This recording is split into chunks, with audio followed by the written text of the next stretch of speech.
India और central Asia relations से संबंधित हैं। आप जीएस पेपर सेकंड के इस टॉपिक से आर्टिकल को रिलेट कर सकते हो। इंडिया और सेंट्रल एशिया रिलेशंस में देखो हाल फिलहाल में बहुत सारी चीज़ें नई हुई हैं, जैसे रीजनल सिक्योरिटी डायलॉग ऑर्गेनाइज हुआ था अफगानिस्तान के इशू पर। इसके अलावा हाल ही में 26 जनवरी के बाद India Central Asia inaugural summit organise हुआ। मतलब कि पिछले कुछ महीनों में या फिर यूँ बोले सालों में इंडिया का जो इंटरेस्ट है सेंट्रल एशिया में काफ़ी ज़्यादा बढ़ गया है। कुछ जानकार ये कहते हैं कि इंडिया और सेंट्रल एशिया के बीच में ट्रेड इतना ज़्यादा नहीं है, तो फिर इंडिया का इंटरेस्ट इतना ज़्यादा क्यों बढ़ा है। देखो आज के समय में ना सेंट्रल एशिया से अगर इंडिया ज़्यादा एंगेज करता है तो उतना फ़ायदा नहीं होगा, लेकिन अगर नहीं करता है तो नुकसान ज़्यादा हो जाएगा।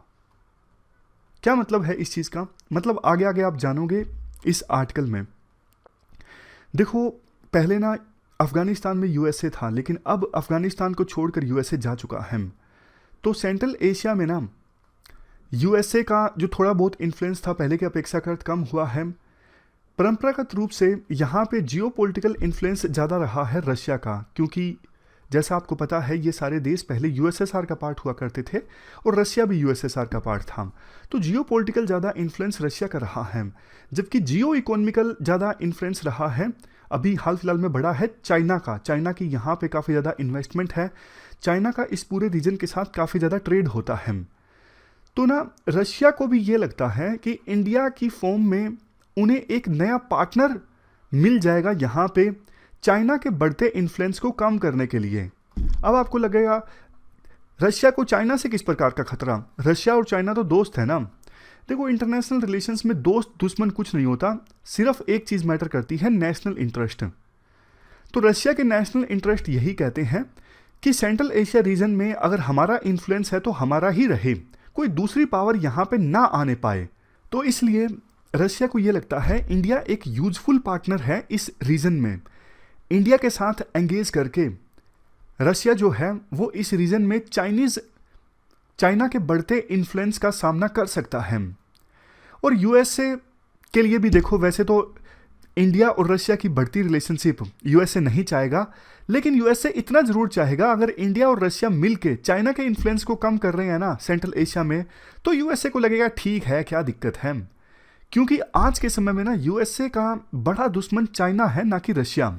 और चाइना की अगर बात करें, क्या इंडिया और रशिया के बीच बढ़ती अच्छी रिलेशनशिप क्या ये चाइना के लिए कंसर्निंग चीज़ है? अभी तो नहीं है। अगर आज के समय में इंडिया और रशिया गहरे दोस्त होते हैं तो आज भी चाइना के लिए ये कंसर्निंग चीज़ नहीं है, लेकिन जैसे जैसे इंडिया और रशिया की रिलेशनशिप और ज़्यादा मजबूत होगी ना, फिर चाइना के लिए ये कंसर्निंग चीज़ हो जाएगी। और देखो इंडिया का सेंट्रल एशिया में जो एकदम से इंटरेस्ट बढ़ा है उसका रीज़न ये भी है, यहाँ पे इंडिया को डर है एक एक्सिस ना इमर्ज होके आ जाए, जिसमें देखो पाकिस्तान हो, चाइना हो, और अब अफगानिस्तान में तालिबान का जो रूल आ गया है प्लस में तालिबान हो, और अगर सेंट्रल एशियन कंट्रीज़ को भी चाइना अपने पाले में कर लेता है, फिर तो देखो इंडिया का पूरा जो वेस्टर्न रीजन है वो इंडिया के अगेंस्ट हो जाएगा।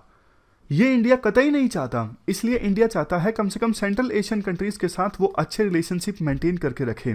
इसके बाद लास्ट में बताया जाता है कि सेंट्रल एशिया के संदर्भ में इंडिया और रशिया आपस में कैसे कोऑपरेट कर सकते हैं। जैसे देखो हाल ही में दोनों देशों ने, इंडिया और रशिया ने, नॉन पेपर एक्सचेंज किया था कि सेंट्रल एशिया में कैसे जॉइंट एंगेजमेंट को इंक्रीज किया जाए। जैसे देखो इंडिया और सेंट्रल एशियन कंट्रीज दोनों रशिया के डिफेंस इक्विपमेंट्स का इस्तेमाल करते हैं।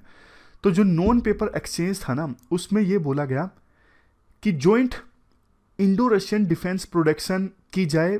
सेंट्रल एशियन रीजन में जो पुरानी यूएसएसआर के समय की फैक्ट्रीज है ना मिलिट्री इक्विपमेंट्स को प्रोड्यूस करने की, वहाँ पर तो सेंट्रल एशियन कंट्रीज़ की पुरानी फैक्ट्रीज में अगर डिफेंस प्रोडक्शन की जाएगी इंडिया और रशिया के द्वारा मिलके, तो वहाँ से जो military tools and equipments produce होंगे वो ना सिर्फ सेंट्रल एशियन कंट्रीज़ की ज़रूरतों को पूरा करेंगे बल्कि इंडिया की ज़रूरतों को भी पूरा करेंगे।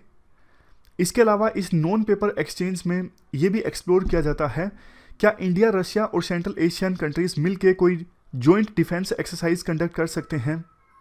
तो देखो सेंट्रल एशिया के मुद्दे पर ना इंडिया और रशिया के बीच रिलेशनशिप मजबूत हो रही है। शायद यही एक रीज़न है कि यूक्रेन के इशू पर और कजाकिस्तान के इशू पर इंडिया साइलेंट है। बट देखो, एक देश ऐसा है जो इंडिया के साथ होना चाहिए अगर सेंट्रल एशिया के रीजन में इंडिया अपनी एंगेजमेंट को इंक्रीज करना चाहता है, और वो देश है ईरान।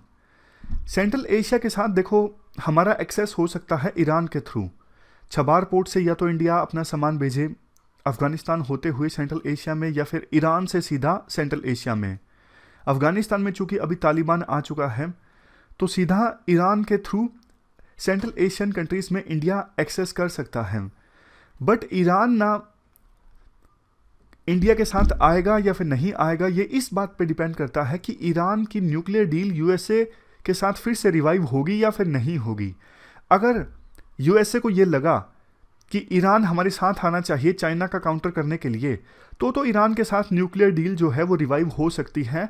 तो फिर ईरान इंडिया के साथ भी दोस्ती मेंटेन करना चाहेगा। अदरवाइज तो फिर देखो, चूंकि इंडिया यूएसए के साथ है तो ईरान को भी दिक्कत है इंडिया से। तो ये पूरा कंसेप्ट है।